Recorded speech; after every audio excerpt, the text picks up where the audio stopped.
We begin today on a serious note. The news about Bill O'Reilly and Fox News. Have you seen it?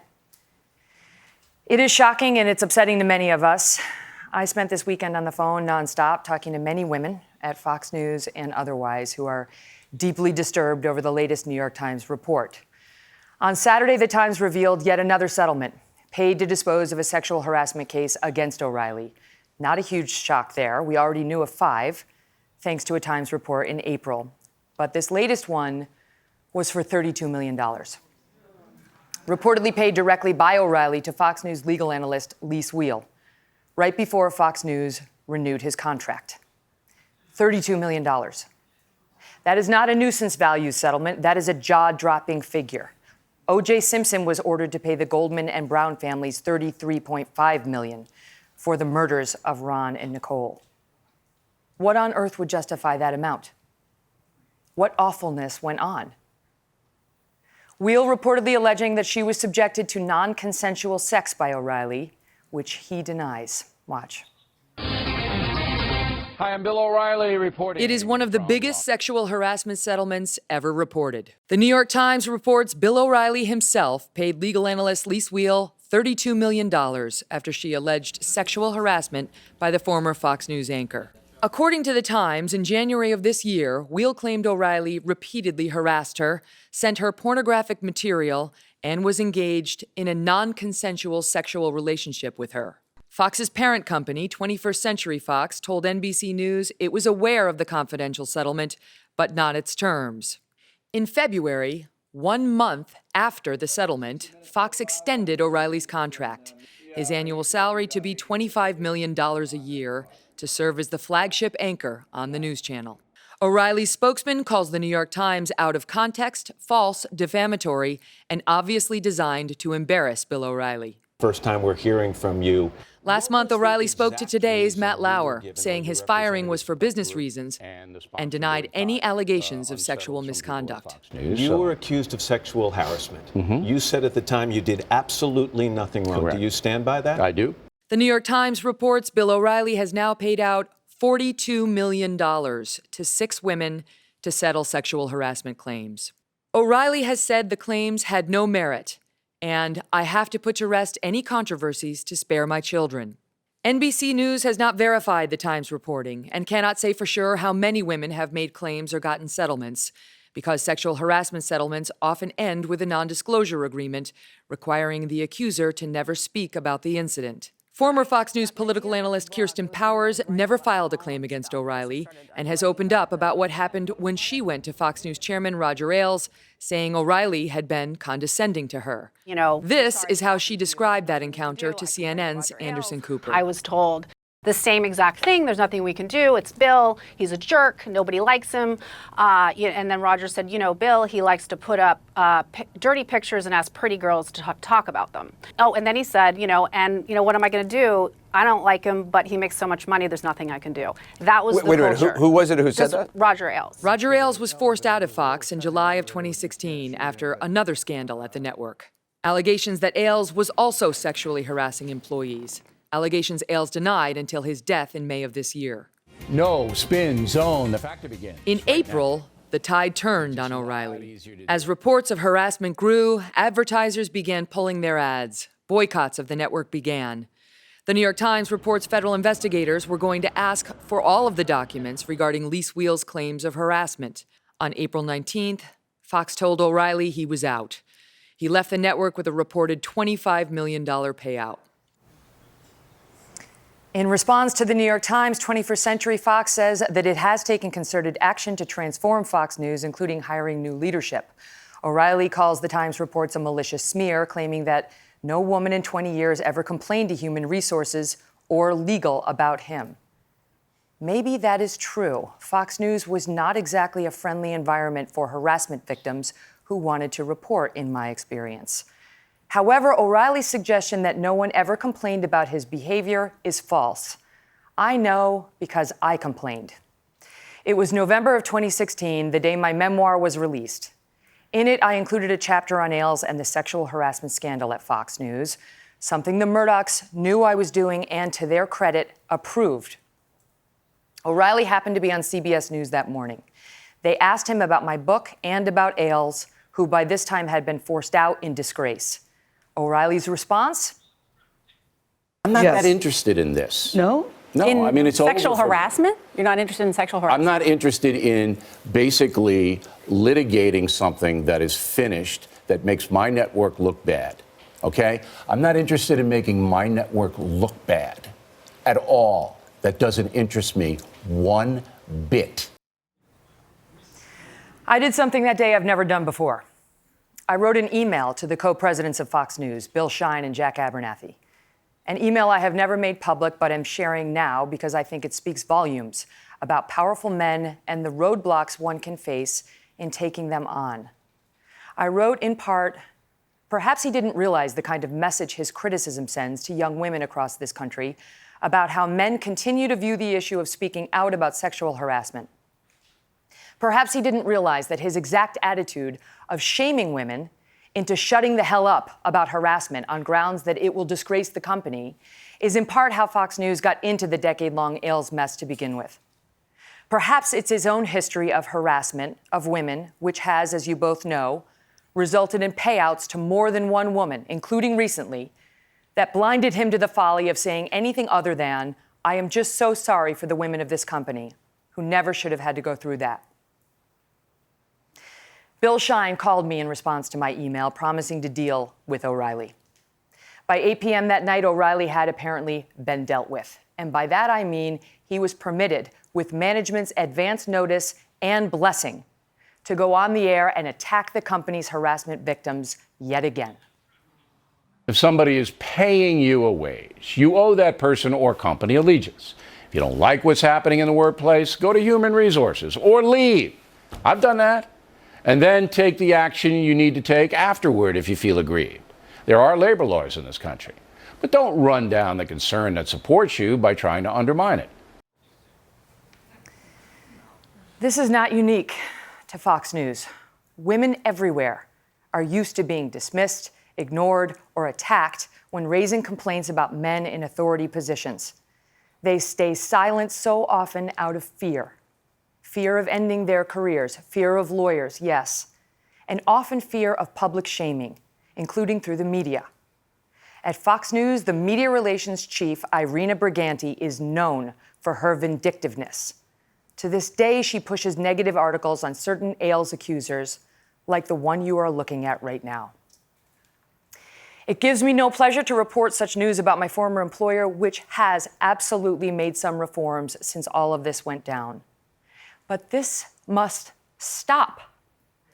The abuse of women, the shaming of them, the threatening, the retaliation, the silencing of them after the fact, it has to stop. Welcome back. Well, many wonder why some people choose not to report allegations of harassment right away. And for those who have experienced it, that question is all too common. Lauren Sivan was not an employee or seeking an employment from Harvey Weinstein, but she still felt reluctant to go public about him. We're back now with Lauren and with New York Times contributor and author of New Girl on the Job, Advice from the Trenches, Hannah Seligson, along with victims' rights attorney and professor of sexual violence law at New England Law, Wendy Murphy. Welcome all. Lauren, what about that? Why not go public? Why not go to the cops? Why not? At the time, I had this great job. I was an anchor in my hometown station on Long Island. I was living with my boyfriend in the city. I had this great life. I didn't know what going public would do for me. I was lucky enough to never have to deal with him again. I didn't work with him. I didn't need anything from him. So I didn't have to contact him again. And also there's that feeling that I'm sure so many women feel of shame, of perhaps I did something to give him the wrong impression. Maybe I was flirty, or maybe I gave him the wrong impression, and that's why this happened. I know he called you the next day at your TV station, didn't have your phone number, that's what you say. And how did that go? That was so crazy, because the next day, after I fled, basically, he called my station. They said, "I have Harvey Weinstein on the line for you," and my heart sank. And he said, "I just want to let you know, I had a great time last night." Excuse me? "Yeah, I had a great time last night. I'm going away overseas on a trip. I would love to see you again, if that's something we could do." I said, "Absolutely not.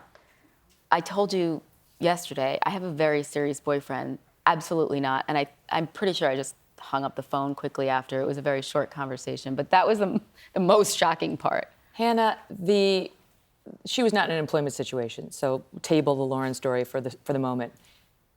I find it very irritating when you get why didn't you go to HR? Yeah. You know, do you live in this world? Do you understand the realities of the power imbalance in a given workplace? Yes, and as we know from the New York Times reporting, the HR departments at the Weinstein Company were not very strong. But I think this kind of blaming the victim mentality is really wrong. Why are we not asking, why did people higher up in the company not know that he was doing this or turning a blind eye? Why were they so complicit? Or was there a safe avenue for reporting? Was HR a safe place? Right. Could I expect to be protected? We know what the law says. They can't retaliate, but the reality may be something different. But how can you expect 22-year-old women to challenge someone who has so much power, so much money, so much authority? We have to put better safeguards in place so women feel comfortable coming forward. Because, Wendy, as a practical matter, they're not allowed to retaliate against you if you report. But the fear when you have a powerful alleged harasser is that it will be a whisper campaign against you. There are ways of retaliating that aren't explicit. Yes, and there are ways of retaliating that don't look like retaliation. It's kind of a slow burn, and your career can be ruined. Nevertheless, I really feel strongly that women should report everything for a lot of reasons, including that your single incident might be one of many, and everyone feels like they're the only one. But if you report, then you start to see, oh, I'm not alone. There are other reports. And then the possibility of retaliation is diminished because it's a lot harder to retaliate against 5 or 10 women than one. But you won't know you're the only victim unless you tell. What about you, Lauren? I mean, you say you saw other women coming out. And even just today, Meryl Streep, who had been, a proponent of his, she called him God at one of the Academy Awards, has come out and said, not everyone knew. She said, I didn't know. Do you think we'll see more? Absolutely. I'm positive that more women will come forward, that I am not alone, that it was kind of a horrible kept secret in Hollywood that he had this type of behavior. People would whisper about it all the time. So I agree with Wendy. It takes people that work with him to come out and say, hey, something's wrong here. And when you're God, people aren't going to do that. When you're the big man, not just the boss of his company, but you have to understand he was a titan in Hollywood. He could ruin people's careers if he didn't like you. I ran out of there. I got out of there pretty quickly. At that point, when I was allowed to leave, that's what it felt like, when I was allowed to leave. I got out of there pretty quickly, and I lived very close by. So I ran home from the apartment that day. I ran home in tears and feeling horribly ashamed, but also feeling dirty, feeling gross, feeling all of those things, but also realizing that I had nothing to do with it. I had no say in it. It was it's a horrible situation. And, a lot of people have asked, how can that happen? How does somebody force you into oral sex, and when you're afraid of somebody, when you physically don't know what somebody is capable of,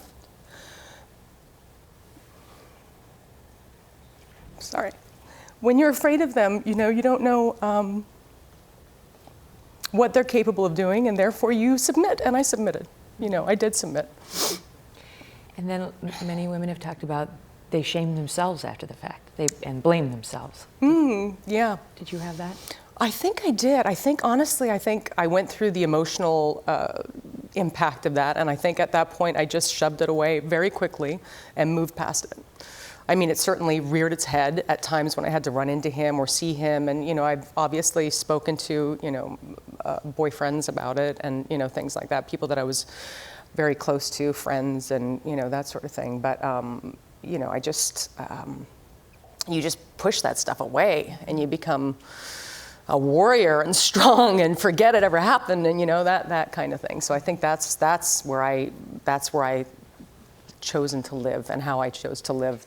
Meantime, Hollywood harassment has now gone criminal. A senior LAPD official telling NBC News the department is investigating, listen to this, almost 24 cases of alleged criminal sexual misconduct connected to multiple people within the entertainment industry. Think about that. The allegations range from misdemeanor sexual battery to felony rape. Just may I say, this is the same industry that has been lecturing to us at every awards show for years about morals and values. It seems some of the moralizing should have been directed at themselves before they lectured the rest of America on how they need to be living. Perhaps they could have focused more on people like Harvey Weinstein, not to mention Roman Polanski, and Kevin Spacey, who have been accused of criminal sexual assault. Spacey, as it turns out, now getting support from an unexpected and weird source, the former frontman for the Smiths, Morrissey. Did you hear about this? He gave an interview to the German publication Spiegel Online and said that Spacey was being needlessly attacked, suggesting that the 14-year-old boy who found himself in a room alone with Kevin Spacey, who came out first about this, now he's a grown man, he should have sensed what was going to happen. What's happening in at least one of the cases against Kevin Spacey is an alleged victim has filed a police report. And here is an update on that. Watch. As soon as this is over, Heather Unruh is no stranger to being in front of a camera. Tonight at 7, he's talking about... She was a news anchor at WCVB, a local Boston station, for more than 15 years. And you cannot help but feel very deep compassion. But for nearly 2 weeks, Unruh has found herself answering questions instead of asking them, after accusing Kevin Spacey of sexually assaulting her son. To Kevin Spacey, I want to say this. Shame on you for what you did to my son. The Spacey story first broke in October with accusations from Anthony Rapp that Spacey made an unwanted sexual advance on him when he was 14. Spacey was 26. Unruh especially angry that Spacey chose that moment to come out as gay, seemingly as a defense of his actions. Unruh says in July of 2016, Spacey bought drinks for her then 18-year-old son at the Club Car restaurant in Nantucket. Her son told Spacey he was old enough to drink. She says the two were talking after her son's shift as a busboy ended, but things took a shocking turn. It wasn't until Kevin Spacey put his hand inside his pants that he really knew he was in trouble. He just panicked. On Thursday, the Old Vic, one of England's oldest and most respected theaters, said its internal investigation shows 20 men now allege sexual misconduct by Spacey. The theater says it has encouraged 14 of them to report their stories to police. Most of the alleged incidents reportedly happened while Spacey was artistic director from 2004 to 2015. The theater says one incident dates back to 1995. Spacey, meantime, has been spotted at the Meadows Clinic in Arizona for sex addiction treatment. And Heather Unruh joins me now for her first live interview. Heather, thank you for being here. My pleasure. Thank you for having me. When you see that 20 people coming forward at the Old Vic, 14 of whom have been encouraged to go to the cops about what they say Kevin Spacey did, and you think about your own sons wrestling with this, I'm sure thinking he was alone for a long time.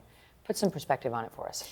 It's funny because yesterday I spent over an hour on the phone with one of the victims of the Old Vic who has reported his story to police. And the details are so similar in many of these cases. And, you know, a heterosexual male who wasn't looking for anything like this and certainly didn't want it, and it changed his life. And I think when you look at what happened to my son, it's the same kind of thing. It's an abuse of power and fame.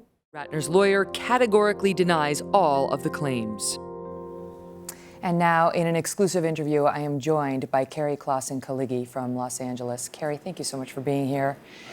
Hi. Let's go back to that day when you were just 17 years old, from the heartland, trying to make it as a model, and you found yourself inside Russell Simmons' apartment with Brett Ratner there.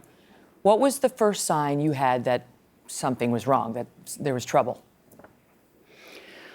Well, as the video was playing, Russell came over and started making advances. And at the time, I thought it was a joke. And it became increasingly apparent that it wasn't a joke. And he continued his advances. And I looked over at Brett at that point for help. And I'll never forget the look on his face. It was in that moment that I realized, I think this was their plan all along. There was no help that was going to come. How did you communicate, I don't want this? by body language, by it's very apparent when somebody doesn't want an advance to happen. My body was closed. I was frozen. I looked over at Brett and asked for help because I thought we were friends.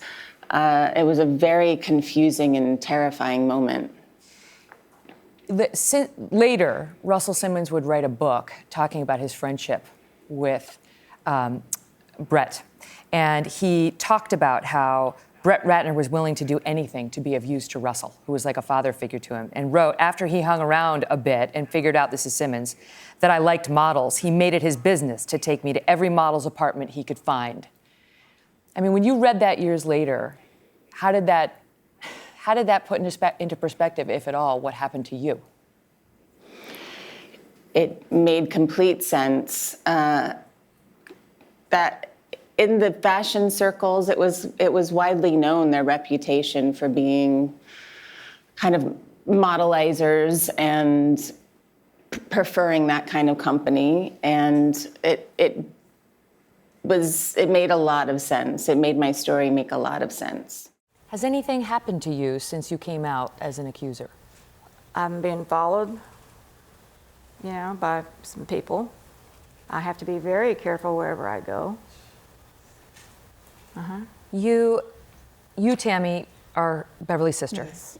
She says she told you about what happened with Mr. Moore. He was a well-known DA when this allegedly took place. 2 years after? Yes. And what did she say to you at the time?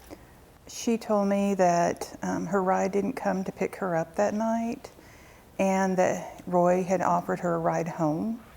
And she thought because he was an attorney that it would be okay. And she got in the car, they drove around, and he parked it in the back. And that's when the assault happened. And he was trying to take her clothes off. And she told you this back in 1979? Yes, it was 2 years after it happened. So you've known for all this time? Yes. And how did that encounter end, Beverly? You talked in the tape piece about him trying to force your head down. How did it wrap up?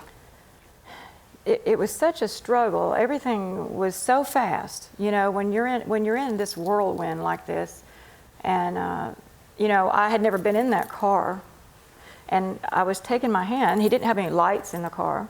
I was taking my hand and I was running it down the door trying to find a door handle, and it went toward, when you pulled it, it would go towards the steering wheel, okay? So I kept pulling and pulling. He had already reached with his other arm around me trying to get to that door lock while I was fighting him off with my other hand, and I don't know for sure if I am the one that opened the door or when he was pushing me that I actually landed on the pavement. But he didn't care. He took off. He burnt rubber and left me on the cold concrete in this dark parking lot at 10:30 at night by myself. I was only 16.